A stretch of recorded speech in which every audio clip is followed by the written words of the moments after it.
I grew up in a very fundamentalist Christian church, and the older I got, the more I kind of moved away from those beliefs. But my parents are still deeply involved in that church to this day. And for a long time, my dad was always trying to kind of like get me back into that church. And I was always trying to kind of like avoid that conversation with him because I thought it would be really uncomfortable, and I didn't want to like insult or offend his religious beliefs because I know how strongly he feels about it.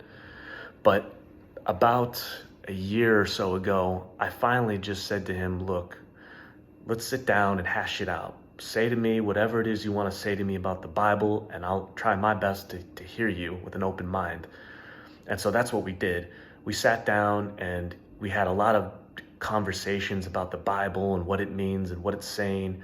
And he wrote me a lot of letters about the Bible.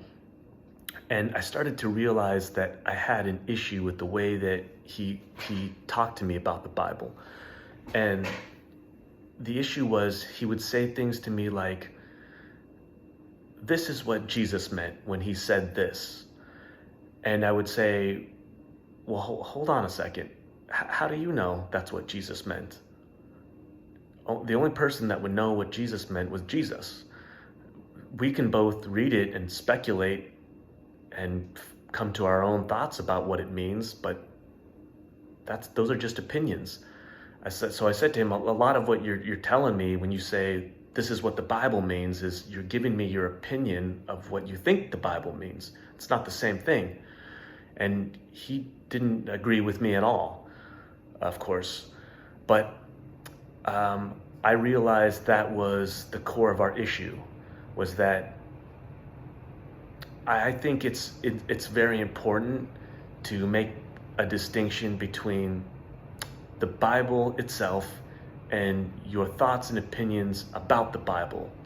They're not necessarily the same thing.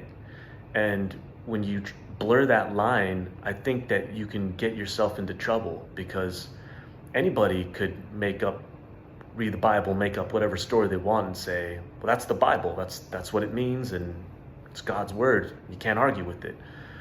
Um, I don't think that's right. I think it's important to make this distinction between opinions and facts because an opinion could be wrong.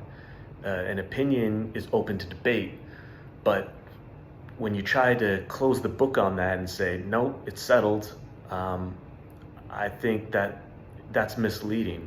And I don't think any person or group or church really has the right to do that. Nobody has intellectual property rights over the Bible and say, "This is the way it should be read and this is what it means." And nobody has that right. Everyone is entitled to their opinion. I certainly have mine, but you have to call it that. You have to say it's my opinion. You can't say it's a fact just because you think so. And I bring this up because I think that's where a lot of religious people get themselves in trouble, is that they have such strong opinions about the Bible and what it means that they forget that it's an opinion. And that can happen sometimes, I think, when you're in like a big church and everyone shares the same set of beliefs. You forget that it's an opinion. But to me, that's irrelevant because it doesn't matter if there's one person that agrees with you or 1,000 people. It's still an opinion. That doesn't change just because based on how many people agree with you or not. So I think it's an important distinction to make, is that there is a difference between the Bible itself and your opinions about it.